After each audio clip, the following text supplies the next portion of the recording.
శ్రీ సత్యసాయి జిల్లా కదిరి నియోజకవర్గం ఎన్పి కుంట కస్తూర్బా పాఠశాల ఘటనపై అధికారులు చర్యలు తీసుకున్నారు. విద్యార్థులతో టీచర్ మసాజ్ చేయించుకున్నారనే ఆరోపణలపై వచ్చిన ఫిర్యాదులతో జిల్లా ఉన్నతాధికారులు త్రిసభ్య కమిటీతో విచారణ చేపట్టారు. కమిటీ నివేదిక ఆధారంగా హిందీ టీచర్ రూపతో పాటు స్కూల్ స్పెషల్ ఆఫీసర్ రెహానా విధుల నుంచి తొలగించారు. ఘటనపై అధికారులు మరింత విచారణ కొనసాగిస్తున్నారు.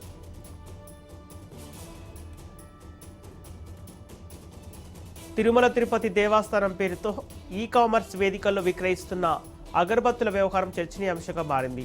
టీటీడీ అధికారికంగా విక్రయించే ఉత్పత్తులేనా లేక టీటీడీ పేరును దుర్వినియోగం చేస్తున్నారా అనే అంశాలపై విజిలెన్స్ విభాగం దర్యాప్తు ప్రారంభించినట్లు సమాచారం. అధికారిక కేంద్రాల్లో 452 రూపాయలుగా ఉన్న అగరబత్తుల కాంబో ప్యాక్ ఆన్లైన్లో 1000 రూపాయల నుంచి 1200 రూపాయల వరకు విక్రయిస్తున్నట్లు గుర్తించారు. నకిలీ ఉత్పత్తులా లేక అధిక ధరలకు రీసేల్ చేస్తున్నారా అనే కోణాల్లో అధికారులు పరిశీలిస్తున్నారు.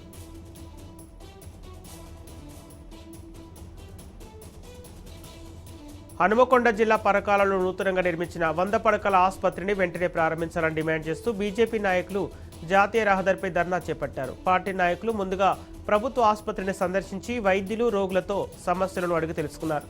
ఈ సందర్భంగా పరకాల ప్రాంత ప్రజలకు మెరుగైన వైద్య సదుపాయాలు అందటం లేదని ఆరోపించారు. 4.5 ఏళ్లుగా నిర్మాణం పూర్తయినా ఆసుపత్రి అందుబాటులోకి రాకపోవడం దురదృష్టకరమని వెంటనే ప్రారంభించాలని డిమాండ్ చేస్తున్నారు.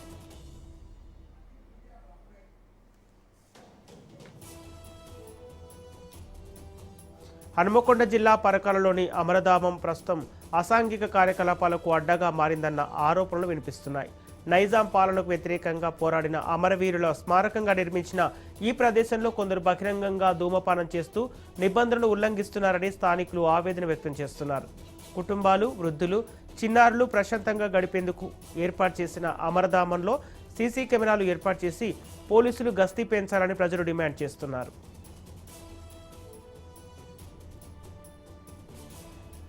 బీఆర్ఎస్ నేతలు మాజీ ఎస్సీ/ఎస్టీ కమిషన్ చైర్మన్ ఎర్రోల శ్రీనివాస్, మాజీ ఎమ్మెల్యే చిరుమూర్తి లింగయ్య కాంగ్రెస్ ప్రభుత్వంపై తీవ్ర విమర్శలు చేశారు. ప్రభుత్వం అవినీతి, ప్రజా సమస్యలపై ప్రశ్నిస్తున్న తమ పార్టీ నేతలను కాంగ్రెస్ లక్ష్యంగా చేసుకుంటుందని ఆరోపించారు. హరీష్ రావు, ఆర్ఎస్ ప్రవీణ్ కుమార్పై కాంగ్రెస్ నేతల వ్యాఖ్యలను ఖండించిన వారు ప్రజా సమస్యల పరిష్కారంపై ప్రభుత్వం దృష్టి సారించాలని డిమాండ్ చేశారు.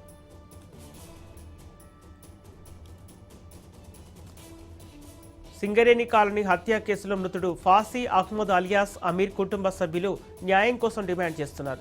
కేసును బలహీనపరిచేలా ఎఫ్ఐఆర్ నమోదు చేశారని, మృతుడు నిందితుడి వద్ద నుంచి 10,000 రూపాయలు తీసుకున్నట్లు నమోదు చేయటం అవాస్తవమని వారు ఆరోపించారు.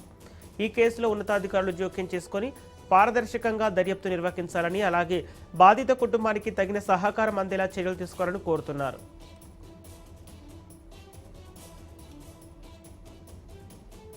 వికారాబాద్ జిల్లా తాండూరు కాలనీలో సమస్యలు ప్రస్తావించిన ఆటో డ్రైవర్ ముస్తాఫాపై దాడి జరిగిందన్న ఆరోపణలు కలకలం రేపుతున్నాయి. రాజీవ్ కాలనీ, ఇందిరమ్మ కాలనీల అభివృద్ధి పనులపై ప్రశ్నించినందుకే కాంగ్రెస్ నాయకులు తనపై దాడి పాల్పడ్డారని ముస్తఫా ఆరోపించారు. ఎమ్మెల్యే జన్మదినం కార్యక్రమం సందర్భంగా ఈ ఘటన జరిగిందని, బాధ్యులపై విచారణ జరిపి చర్యలు తీసుకోవాలని పోలీసులను కోరారు. ఈ ఘటనపై పోలీసులు దర్యాప్తు చేపట్టారు. రాజన్న సిరిసిల్ల జిల్లా దక్షిణ కాశీ వెమ్లవాడలో శ్రీ బద్దిపోచమ్మ అమ్మవారి బోనాల మహోత్సవం ఘనంగా జరిగింది. శ్రీ రాజరాజేశ్వర స్వామి దేవస్థాన ఉద్యోగుల సంఘం ఆధ్వర్యంలో నిర్వహించిన ఈ వేడుకల్లో భక్తులు పెద్ద సంఖ్యలో పాల్గొన్నారు. ఉప్పగూడ హనుమాన్ ఆలయం నుంచి బద్దిపోచమ్మ ఆలయం వరకు సాగిన బోనాల ఊరేగింపు డప్పు వాయిద్యాలు, పోతరాజుల విన్యాసాలు, సంప్రదాయ నృత్యాలతో ఆకట్టుకుంది. ప్రభుత్వ విప్పు ఎమ్మెల్యే ఆది శ్రీనివాస్ ప్రత్యేక పూజలు నిర్వహించగా దేవస్థానం ఈవో రమాదేవి స్వయంగా బోనం సమర్పించారు.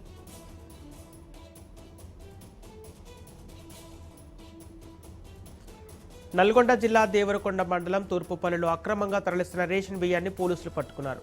అర్ధరాత్రి నిర్వహించిన దాడుల్లో 20 నుంచి 30 క్వింటాల మధ్య పీడీఎస్ బియ్యాన్ని స్వాధీనం చేసుకున్నారు. సిఐ వెంకటరెడ్డి ఆదేశాల మేరకు చేపట్టిన ఈ ఆపరేషన్లో అక్రమ రవాణాను అడ్డుకున్న పోలీసులు దీని వెనుక ఉన్న ప్రధాన నిందితుల కోసం ప్రత్యేక విచారణ చేపట్టారు. పేదల కోసం కేటాయించిన రేషన్ బియ్యాన్ని బ్లాక్ మార్కెట్కు తరలిస్తే కఠిన చర్యలు తప్పవని పోలీసులు హెచ్చరిస్తున్నారు.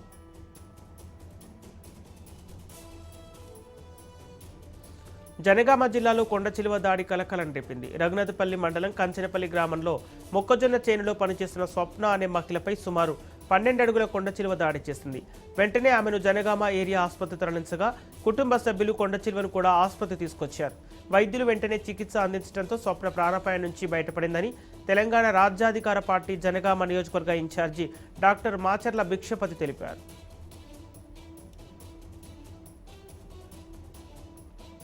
ఒంగోలు నగరంలో వరుస చోరులు కలకలం రేపాయి. ఆంధ్రకేసరి నగర్, సమతానగర్ ప్రాంతాల్లో తాళం వేసిన ఇళ్లను లక్ష్యంగా చేసుకున్న దుండగులు సుమారు 50 సవర్ల బంగారం, 5 లక్షల రూపాయల నగదును దోచుకెళ్లారు. 2 ఘటనలకు ఒకే వ్యక్తి పాల్పడి ఉండొచ్చని పోలీసులు అనుమానిస్తున్నారు.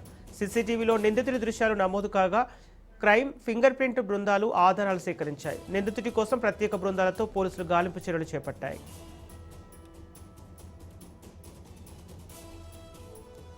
నంద్యాల జిల్లా ఆత్మకూరు అటవీ డివిజన్ పరిధిలో పులిగోర్ల అక్రమ రవాణా వ్యవహారం కలకలం రేపుతుంది. పక్కా సమాచారంతో నిర్వహించిన దాడుల్లో ఓ వ్యక్తిని అదుపులోకి తీసుకొని అతడి వద్ద నుంచి 6 పులిగోర్లను స్వాధీనం చేసుకున్నట్లు అటవీశాఖ డిప్యూటీ డైరెక్టర్ విఘ్నేష్ అప్పావు తెలిపారు. ఈ కేసులో సమగ్ర విచారణ కొనసాగుతోందని, దర్యాప్తు పూర్తయిన తర్వాత రాకెట్ వెనుక ఉన్న నిందితుల వివరాలను వెల్లడిస్తామని అధికారులు అన్నారు.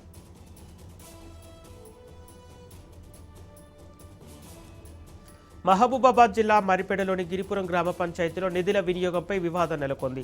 కేవలం 6 నెలల్లో 10 లక్షల రూపాయల ఖర్చు చేసినప్పటికీ వాటి వివరాలు వెల్లడించలేదని 7వ వార్డు సభ్యుడు బదావత్ జనార్దన్ ఆరోపించారు. గ్రామ సభలో ఖర్చుల వివరాలు అడగగా తనపై దురుసుగా ప్రవర్తించి దాడికి యత్నించారని తెలిపారు.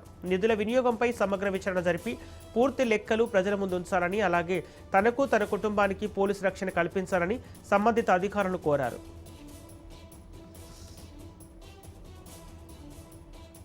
హనుమకొండలోని కాలేజీ కళాక్షేత్రంలో ప్రభుత్వ పాఠశాల ఉపాధ్యాయులకు సైబర్ అవగాహన సదస్సు నిర్వహించారు.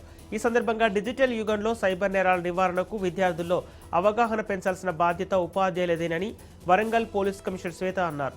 గుర్తు తెలియని లింకులు, మెసేజ్లకు స్పందించవద్దని, సోషల్ మీడియాలో వ్యక్తిగత వివరాలు పంచుకోవడంలో జాగ్రత్త పాటించాలని సూచించారు. కార్యక్రమంలో సైబర్ భద్రతా పోస్టర్లను ఆవిష్కరించి ఉపాధ్యాయులతో ప్రతిజ్ఞ చేయించారు.